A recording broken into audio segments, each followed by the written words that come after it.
So nutshell your duties for me as casting director of major motion pictures and television. Well, they're actually it's actually more major when you're doing an independent movie, because when you're on a studio movie, often the lead is cast before you're hired, or you have a little bit to say about who the lead is, but on an independent movie, you have to cast every speaking role, including the leads. And whatever the budget, there's always an obligation to put star names into it so it will sell. How do you balance budget and availability and scheduling and all that stuff? It's always a big puzzle, every movie, and, sometimes you're working with new filmmakers who are unrealistic in their expectations, and, I never wanna crush anybody's dream, but I will tell them honestly because it's my job if if they're thinking of someone that I think is a complete waste of time. What are some of the telltale signs that it may be a waste of time? Like, if I'm working on a $1,000,000 movie and they tell me they want Brad Pitt. Have you had something occur like that recently that you could speak to? Oh, I've had many things happen like that. And, I've also had the reverse, like, one of the first movies I did, actually with the producer of The Settlement was called Love Life, Mhm. and this was in, like, the mid-90s, and 2 of the actors that I wanted to cast who came in and auditioned were Matt Damon and Ben Affleck, and neither of them got cast. What? They turned Well, them down. so the director of the film turned him down? The director and the producers, they liked other choices better. Oh, Instead of Matt Damon, they went oh, no, this was another movie, When the Party's Over. I wanted Matt Damon, and they hired Brian McNamara. And then also on Love Life, I wanted Matt Damon, and they hired Matthew Lesher. oh, Ben Affleck was up for the same part as John Tenney, and John Tenney was just head over heels better than him. so let me ask you, when you're in a situation where as far as the recipe for casting, you have a better idea of how those ingredients fit together than, say, the director or the producer. How do you bridge that gap? How do you assist them best? You have to be very careful about it. One of the great casting directors in the business, David Rubin, when I first got started, which was at Disney in the early 90s, before I went out on my own and started actually casting, he said to me, "The director is always right. You were there primarily to help the director find the actors that he wants to work with. You get to choose who comes in, and you get to work with them alone and with the director, and you can advise the director, but at the end of the day, it's his or her decision." Mhm. Sometimes the biggest name is not the best choice. Mhm. My very first movie when I left Disney was called When the Party's Over, and I got them to hire a completely unknown Sandra Bullock for one of the leads, and the only reason they allowed me to do that is because I'd already cast Rae Dawn Chong in another lead, and she was a big name at the time.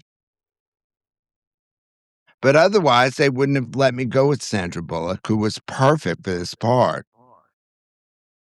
But when you brought up the settlement, and that was one of the that was one of the big reasons that I reached out to you because that film that's one of the few films that stuck with me personally and really informed my writing style, really inspired me to kind of explore those kind of morally gray themes in Yeah. film. And I mean, the cast was wild. You had John C. Riley, William Fichtner, Kelly McGillis, and David Rash. I mean, those, in my opinion, now. So, and then we'll get your opinion on it. But in my opinion, when I watch that movie, I can't see anybody else in those four roles. Well, William C. Fichtner and John C. Riley were the actors that I wanted to cast, and it was still they were still at the stage in their career where they were auditioning, and there were bigger names under discussion. Kelly McGillis was a big deal at the time, and, she was an offer subject to a meeting, which meant that the director and the producer and I met with her, but she already had an offer. Hmm. And she loved the script, and she actually knew William C. Fichtner's work. She didn't know John C. Riley. John C. Riley was pretty much unknown by the at that point. And just, I mean, he really killed that role. Oh, both of them did. Yeah. I agree with you. I can't imagine anyone else in those roles. Yeah. When you were assembling that cast, were there any intangible qualities that you were chasing? Like something that they didn't put in the breakdown, but that you recognized it when it walked into the room? Well, the key in that movie and in so many others I've done is to have chemistry reads. Mhm. We had read Bill Fichtner and John C. Riley individually, and there were 3 or 4 people for each part we liked, and we had a callback in which we mixed them up and did chemistry reads, and Bill and John had the best chemistry. And I think that's what made the movie. Mhm. What I mean, I know that the chemistry was, I mean, that's a big part of it, but what else outside of that chemistry that you saw later when they started reading together, what were the early things that you saw in William Fichtner that made him right for his role? He was absolutely fearless. He was up for anything, he would try anything. John C. Riley was the same kind of way. They live their parts. Was that on-screen chemistry immediate, or was it something that kind of emerged during the process? It was something we saw in the room. Saw it in the room? Pretty so it was pretty early on. Oh, yeah. If we go backwards a little bit further, when they hand you the script and you're flipping through the pages, um, what stands out as like what's gonna tell you or indicate what's the right actor for the role? There's always, casting directors are all about making lists. And that's Mhm. the one thing I learned at Disney, where all I did was make lists the whole time I was there. And I would I got to the point where I would dream in lists. Um, I made lists as I read the part, and then I released a breakdown, and there were people that I had not thought of that I put on the list. And there were some actors that were offer only, and some actors that would read, and some actors that would meet. And it was a first-time director who had also written the script, Mark Stylin, and he didn't wanna cast anyone who he didn't read. Oh, He resisted Kelly McGillis because she wouldn't read. wow. But we met with her, and she was very familiar with the script, and, as actors can be very smart about doing, she said quite a few of the lines, It wasn't an audition, but she showed us her take on the character, and it was very right. Hmm. How do so now I know you mentioned you you make lists in your dreams and your nightmares. You were always making lists. So eh, when you look at that aspect of your job of putting together lists of performers who would be right for the part, you also have that other side of it, which are the directors and what they kind of see, what their vision is. How do you like directors to communicate their initial or sometimes ever evolving vision forecasting? I always ask directors who their prototypes are, and it's usually very big names that are unrealistic for the project, but it's helpful to me. Like if he says to me, "I see George Clooney in this part," I try to find actors that will evoke those qualities. Mhm. Okay. And, often the director asks to see certain people, and you always bring them in. How detailed can it sometimes get with directors and what they see in a performer or what they're looking for, I should say? It varies with the director. Like, the same time I was working on this movie, I was working on a movie of the cherry orchard Mhm. that was directed by Michael Kokianis, who had directed Zorba, and he was a major director, like, Greek, old school, and he wouldn't cast anyone who wouldn't read, and it took him about a year and a half with me, and we cast in LA and New York and London. It took him that long until he felt like he'd seen everyone he wanted to see and then could make choices. And they were excellent Yeah. choices. We cast Gerard Butler before had done anything. We cast Melanie Linsky after she'd done one movie. And we cast Helen Mirren, who pulled out 2 weeks before the movie started, and I had to replace her, and I got Charlotte Rampling. Can I ask you, how often does that happen? Somebody pulling out a couple weeks before shooting? In television, you often lose actors at the last minute, and you have to replace them, and TV moves very quickly. In features, I was surprised that Helen Mirren pulled out. If she's part Russian, and she Mhm. really wanted to do the cherry orchard. She was the first person in, and she pulled out to do Teaching Mrs. Tingle. With Kevin Williamson. Yeah, probably because it was more commercial and she was gonna make a lot of money, Oh, okay. but the What do director you was do in a situation? furious. Yeah, what do you do I in a situation like that? Well, I already had a list going, and I sent it to Michael Kokianis, and he was interested in Charlotte Rampling, and he flew to Paris and met with her, and he called me at 2 in the morning weeping, and he said, I have found my leading lady." Man, I'm glad that worked out. I know that in some of my films, I've had some really late stage kind of scheduling conflicts, and that can be a very daunting task to move forward with the responsibilities you have already, and then on top of that, trying to recast. So it's a, I think it's an It awesome. prepared Mhm. me.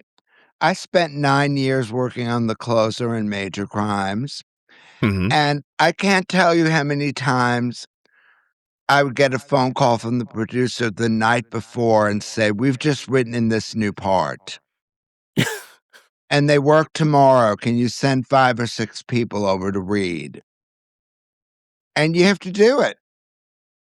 Oh, that's Television wild. is a whole other way of casting because especially when you work with producers for years, Mhm, you assemble files of actors that they responded to very positively and did not cast, mhm. and you go back to that well every chance you get. What are some of the biggest mistakes that new directors and new producers that they make during the casting process? Well, a lot of directors I've worked with know nothing about acting, which is a mistake. I think any director should either direct a play or take an acting class or do something so that he learns how to speak actors' language. Mhm. And a producer, how often do you work with producers to find the right person, and what kind of mistakes do they make? Producers tend to be really smart mostly, um, and they're opinionated, but then so am I. And some are easier to work with than others. Like the producer of The Settlement, Todd Hoffman. I'd worked with him the year before on Love Life, which is a very positive experience. And then when I first moved to Atlanta, he was one of the producers of Insatiable. Mhm. So I got to work with him again. And he was always great to work with.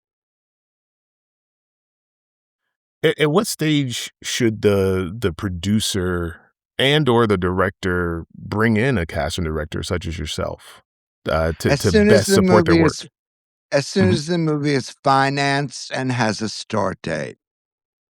As soon as it's financed and has a start date.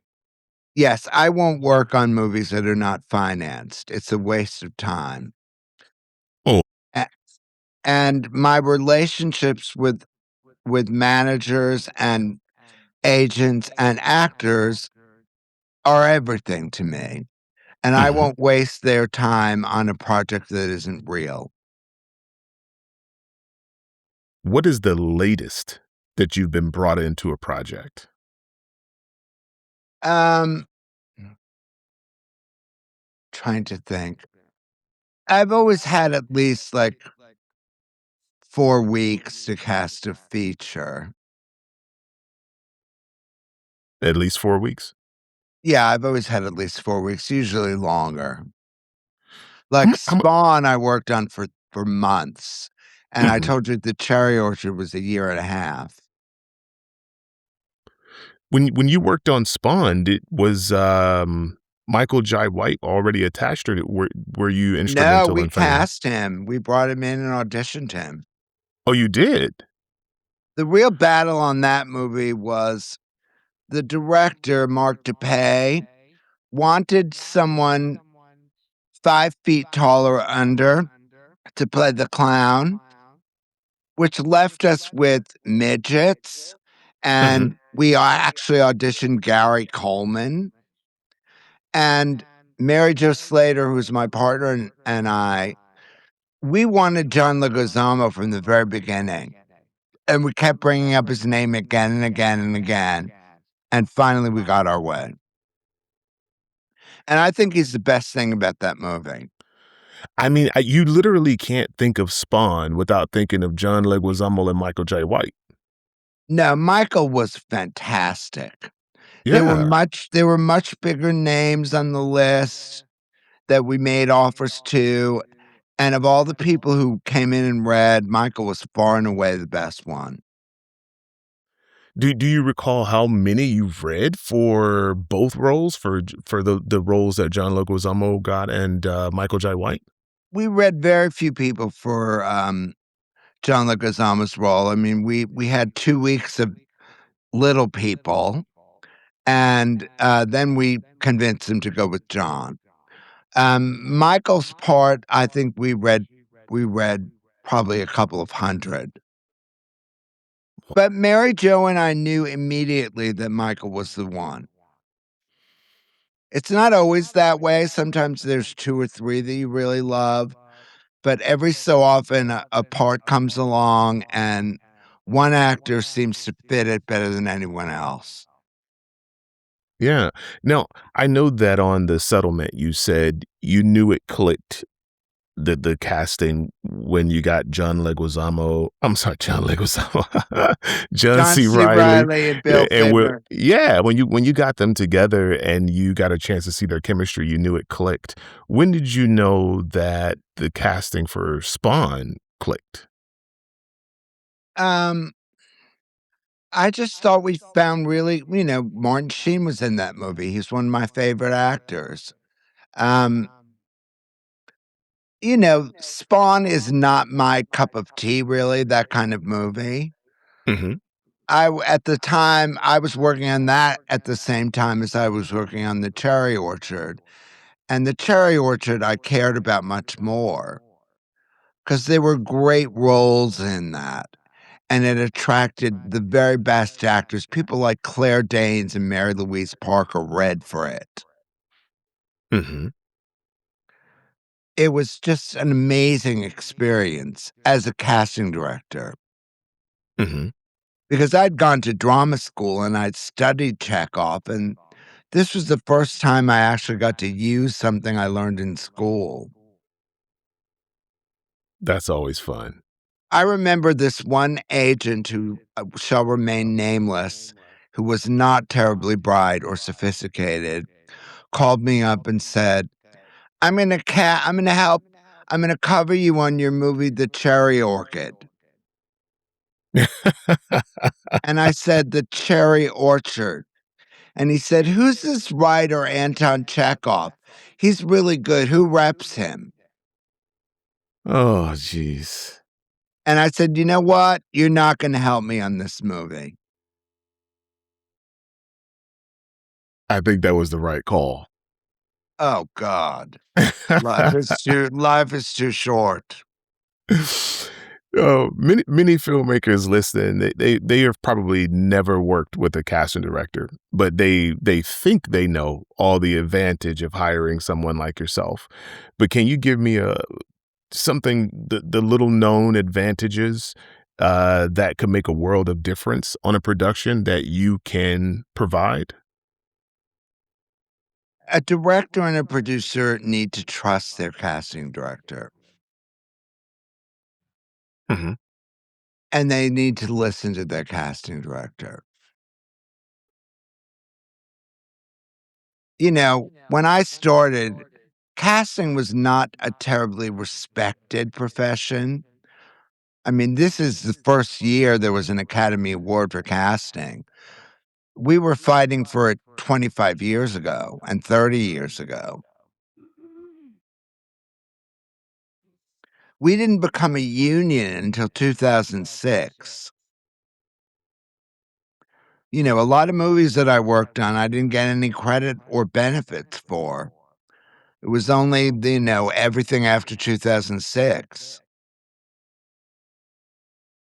So with regard to because that's the thing is a lot of filmmakers really truly do not understand the role of a casting director outside of making a list or recommending talent that you've already kind of specified that you're looking for. But There's so what? much to it. There's Yeah. there's a creative part where I will meet with an actor before I introduce them to the director, and I will work with them on the scenes and give them the notes that I know the director wants. I will Hmm. shape their performance. And if they do it to my satisfaction and I think the director will respond, I bring them in. I also don't like to adhere to the description in the script or even what the director said he wants. I I've always mixed up colors and sexes and ages. It's much more interesting that way. When I was casting the closer, there was already a push to include actors of color, but they told me which roles they thought should be color. and I completely ignored it. Sergeant Gabriel, her partner, was not supposed to be a black actor. I just brought them a black actor that they responded to. Corey Reynolds, who I'd seen in Hairspray and thought was a TV star. That's I mean, for I had never heard of, and it's because maybe because I haven't worked at that level of television prior, but I had not heard of the creatives passing down to your creative department which ones were okay to kind of open up ethnicity and that sort of thing. And more importantly, yourself taking the onus of offering a diverse pool to choose from, uh, when they had probably specified they didn't want a diverse pool. When I worked for the CW, which is Mhm. also known as the Beauty Network, the very first meeting I had with the head of casting at the time, Lori Openden, who was very smart, very knowledgeable. And, again, she was not expressing her views, but the views of the network. She said, "We don't like bald people, we don't like fat people, and we like to cast black actors, but we don't want them to be too black." She actually said that to Oh. me out loud. So when I was casting a pilot called Hellcats, which became a series, it was about cheerleaders, I cast the blackest actor I could find. He was African, and he was terrific. That I mean, but do you find yourself in situations often where they are they're giving you boxes to put people in, and Oh, you yeah, have to creatively find ways. Yeah? all the What are some of the time. most common I mean, what are some of the most common boxes? Well, there's always they have to be good looking. It's Mhm. always about likable people, and that's boring to me.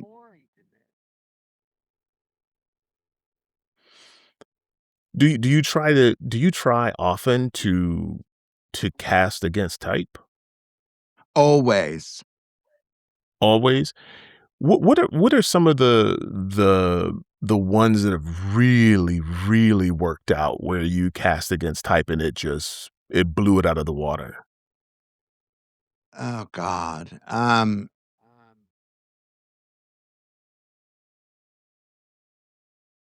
Well, the closer.